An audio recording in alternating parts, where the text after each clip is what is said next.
നിങ്ങളൊരിക്കലും നടക്കില്ല എന്ന് കരുതിയ ഒരു കാര്യം നടക്കണം. ആഗ്രഹം. അസ്സലാമു അലൈക്കും വറഹ്മത്തുള്ളാഹി വബറകാതുഹു. ഒരുപാട് ആഗ്രഹമുണ്ട് അല്ലേ? പക്ഷേ അത് നടക്കില്ല എന്ന് നമ്മുടെ മനസ്സ് തന്നെ നമ്മോട് പറയുന്നുമുണ്ട്. എന്നാൽ നടക്കാൻ ഏറെ പ്രയാസമുള്ള ഒരു കാര്യം നടക്കാനുള്ള ഒരാത്മീയമായ ഒറ്റമൂലിയെക്കുറിച്ച് ഞാനൊന്ന് പറയട്ടെ. താല്പര്യമുണ്ടോ? ഉണ്ടെങ്കിൽ ഇൻഷാ അല്ലാഹ് കൂടെ വരും. നോക്കൂ, നിങ്ങൾ നമ്മുടെ ജീവിതത്തിൽ വലുതും ചെറുതുമായ ആഗ്രഹങ്ങൾ നിരവധിയുണ്ട്. ആ ആഗ്രഹങ്ങൾ നിറവേറാനുള്ള ഒരു മാർഗമാണ് സൂറത്തുൽ ഫത്ഹ്. സൂറത്തുൽ ഫത്ഹ് മാത്രമല്ല, അതിനോട് കൂടെ അള്ളാഹുവിൻ്റെ ഇസ്മുകളിൽപ്പെട്ട ഒരു ഇസ്മു ചൊല്ലണം. ഞാൻ പറയാം.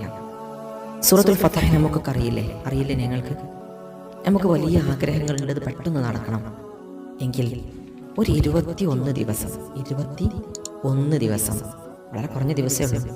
21 ദിവസം, ഒന്നെങ്കിൽ സുബ്ഹിക്ക് ശേഷം, അതല്ലെങ്കിൽ മഗ്രിബിന് ശേഷം, അതല്ലെങ്കിൽ 2 സമയത്തും വളരെ നന്ന് സൂറത്തുൽ ഫത്ഹ് ഒരു തവണ പാരായണം ചെയ്യുക. സൂറത്തുൽ ഫത്ഹ് എല്ലാവർക്കും ഖുർആനിൽ നോക്കിയാൽ വളരെ സിമ്പിളായി വളരെ പെട്ടെന്ന് ഓതി തീർക്കാൻ കഴിയുന്ന സൂറത്താണ് സൂറത്തുൽ ഫത്ഹ്. വലിയ വിജയമുണ്ടാക്കുന്ന ഒരു സൂറത്താണ്. ഫത്ഹ് എന്ന് പറഞ്ഞാൽ തന്നെ വിജയം എന്നാണല്ലോ. നോക്കൂ, അത് കഴിഞ്ഞിട്ട് അള്ളാഹുവിൻ്റെ അസ്മാഉൽ ഹുസ്നയിൽപ്പെട്ട യാ ഫത്താഹു യാ അല്ലാഹ്, യാ ഫത്താഹു യാ അല്ലാഹ്, അറിയില്ലേ ആ ഇസ്മ? യാ ഫത്താഹു യാ അല്ലാഹ്.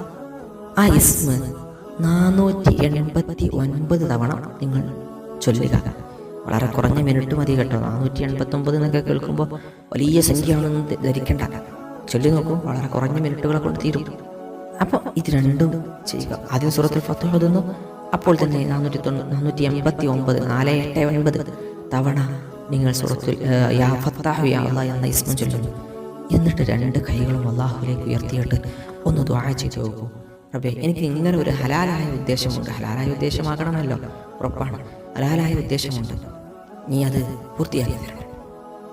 അള്ളാഹു തീർച്ചയായും പൂർത്തിയാക്കി തരും. അള്ളാഹു അതിന് കാരണമാക്കും. ഇത് അള്ളാഹു നമ്മുടെ ദുആ ഖബൂൽ ചെയ്താൽ നമ്മുടെ ആഗ്രഹം നിറവേറും. അള്ളാഹു ആഗ്രഹം നിറവേറ്റി തരട്ടെ.